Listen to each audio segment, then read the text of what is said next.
తెలంగాణ కాంగ్రెస్ పార్టీలో మరో అలజడి సృష్టిస్తా ఉన్న వార్త ఏంటంటే పదవుల గందరగోళం. ఇప్పటికే గాంధీ భవన్‌లో ఒకటే ముచ్చట వినబడతా ఉంది. పార్టీలో ఉండాలా? లేకుంటే వేరే పార్టీలోకి వెళ్ళాలా? మాకేమైనా పదవులు ఇస్తారా? అనే ప్రశ్న తలెత్తుతా ఉన్న నేపథ్యం కనబడతా ఉంది. ముఖ్యంగా నామినేటెడ్ పదవులు ఏవైతే ఉంటాయో ఆ అంశం పైన గతంలో కూడా కాంగ్రెస్ పార్టీ ఒక ప్రకటన విడుదల చేసింది. ఈ ఉగాది పండగకి చాలామంది సీనియర్ నేతలకి గుడ్ న్యూస్ చెప్తాము, ఖచ్చితంగా కీలకమైన పదవులు ఇస్తాము అన్నట్టుగా ఇటు అధిష్టానం కూడా చెప్పడం అయితే జరిగింది. అయితే ఉగాది పండుగ వచ్చింది. ఉగాది పండుగ అప్పుడు కూడా చాలామంది కూడా మా పేర్లు అనౌన్స్ చేస్తారేమో, నామినేటెడ్ పదవులలో మా పేరు ఉంటుందని కూడా ఆశావాదులు ఎవరైతే ఉంటారో చాలామంది కూడా గాంధీ భవన్ వైపు అయితే చూశారు. కానీ వాళ్ళ యొక్క ఆశలు నిరాశ చేసే విధంగా ఎటువంటి ప్రకటన కూడా రాలేదు. కొన్ని అంటే బీసీసీఎల్ చైర్మన్ కావచ్చు, ఇటు ఎస్టీసీఎల్ చైర్మన్ కావచ్చు, అటు ఎస్సీ సంబంధించిన చైర్మన్ పదవులు కావచ్చు, ఇవి మాత్రమే అనౌన్స్ చేశారు. ఇంకా కీలకమైన పదవులు, నామినేటెడ్ పదవులు అయితే ఉన్నాయి. వాటిని కూడా అనౌన్స్ చేస్తారేమో, మా పేర్లు ఉంటాయని కూడా చాలామంది కూడా వ్యక్తం చేశారు. కానీ వాళ్ళందరికీ కూడా నిరాశ కలిగించే విధంగా అటు కాంగ్రెస్ పార్టీ అయితే చూస్తూ ఉంది అన్నట్టు కూడా ఆవేదన వ్యక్తం చేస్తూ ఉన్నారు. పార్టీలో ఉండాలా, పదవి ఇస్తారా, లేకుంటే వేరే పార్టీలోకి వెళ్ళాలా? ఈ 3 ప్రశ్నలే వినిపిస్తూ ఉన్నాయి ఇటు గాంధీ భవన్లో. ఇప్పటికే కాంగ్రెస్ పార్టీ అధికారంలోకి వచ్చి 2.5 సంవత్సరాలు కాబోతూ ఉంది.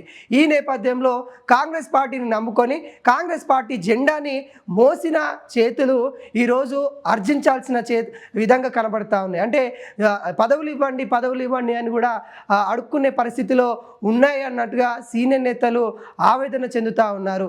ఎప్పుడు ఇస్తారు మాకు పదవులు, ఎప్పుడు ఇస్తారు?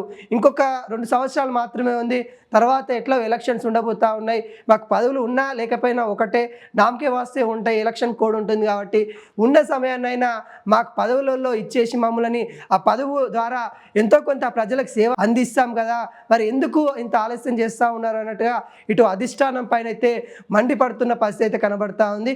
ముఖ్యంగా సీనియర్ నేతలే కాంగ్రెస్ పార్టీలో అసంతృప్తితో ఉన్నారు. పార్టీ మారాలన్న ఆలోచనలో చాలామంది అయితే ఉన్న పరిస్థితి కనబడతా ఉంది. ఇప్పటికే జగిత్యాల విషయం కూడా మనం చూసాం. జీవన్ రెడ్డి అలాగో పార్టీకి రాజీనామా చేశారు, తను బీఆర్ఎస్ పార్టీలో కూడా చేరుతున్న పరిస్థితి అయితే కనబడతా ఉంది. అదేవిధంగా ఇటు కాంగ్రెస్ పార్టీలో ఉన్న చాలామంది కూడా వాళ్ళ యొక్క అసంతృప్తి విధాలుగా బయటపడుతున్న పరిస్థితి అయితే కనబడతా ఉంది. కొంతమంది ఏమో ఇటు అసెంబ్లీలో బయట పెడతా ఉన్నారు, ఇంకొంతమంది ఏమో శాసన మండలిలో బయట పెడతా ఉన్నారు, ఇంకొందరేమో అటు మీడియా ముందు వాళ్ళ యొక్క అసంతృప్తి వెల్లడిస్తూ ఉన్నారు.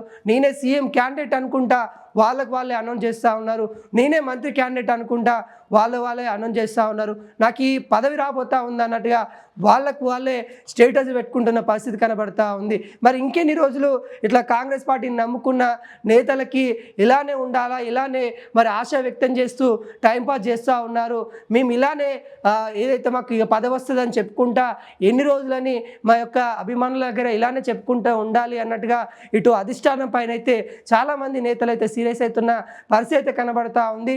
అయితే ఈ అన్ని అంశాలపైన కూడా అధిష్టానం కొంత ఫోకస్ చేసినట్టు కూడా కనబడతా ఉంది. ఏవైతే ఇప్పుడు కేరళ ఎలక్షన్స్ ఏవైతే అవుతున్నాయో, పుదుచ్చేరిలో కావచ్చు, కేరళ కావచ్చు, ఈ ఎలక్షన్స్ తర్వాత ఏఐసిసి మీటింగ్ అయితే ఉండబోతా ఉంది. ఇటు కాంగ్రెస్ పార్టీ పెద్దలందరూ కూడా ఆలోచించుకొని తెలంగాణలో ఇంకా మిగిలిపోయిన ఏవైతే పదవులు ఉన్నాయో, నామినేట్ పదవులు ఏవైతే ఉన్నాయో వాటిని భర్తీ చేసే ఆలోచనలో ఉన్నట్టు కూడా కనబడతా ఉంది. ఇటు క్యాబినెట్ విస్తీర్ణ కూడా అదే సమయంలో ఉండే అవకాశాలు అయితే కనబడతా ఉంది. ఇటు కేరళ ఎలక్షన్ క్యాంపెయిన్లో కూడా మీడియా మిత్రుల్లో అడిగిన దానికి కూడా సీఎం రేవంత్ రెడ్డి ఇదే సమాధానం ఇచ్చారు. ఏదైతే ఈ ఎలక్షన్స్ తర్వాత ఖచ్చితంగా తెలంగాణలో మార్పు రాబోతా ఉంది, ఇటు క్యాబినెట్లో కావచ్చు, ఇటు నామినేట్ పదవుల్లో కావచ్చు, తెలంగాణకు సంబంధించిన పదవులలో కావచ్చు, ఇటు అధ్యక్షుని విషయంలో కావచ్చు, కీలకమైన అంశాలపైన కావచ్చు మేము చర్చ జరుపుతాం, ఖచ్చితంగా కాంగ్రెస్ పార్టీని నమ్ముకున్న వాళ్ళకి మేము పదవులు ఇస్తామన్నట్టు కూడా సీఎం రేవంత్ రెడ్డి చెప్పడం అయితే జరిగింది. అదేవిధంగా ఇటు నిజామాబాద్లో కూడా టీపీసీసీ అధ్యక్షులు మహేష్ కుమార్ గౌడ్ మాట్లాడుతూ సీనియర్లు ఎవరైతే ఉన్నారో సీనియర్లు వారిగా మేము ఖచ్చితంగా పదవులు ఇస్తామన్నట్టు కూడా తను కూడా సీనియర్ నేతలకి అటు వేదికగా, నిజామాబాద్ వేదికగా సొంత గడ్డపైన ఇటు సీనియర్ నేతలకైతే హామీ ఇవ్వడం అయితే జరిగింది. మరి ఈ అన్ని అంశాలపైన కూడా కాంగ్రెస్ పార్టీ అయితే కొంత సీరియస్గా ఉన్న పరిస్థితి అయితే కనబడతా ఉంది.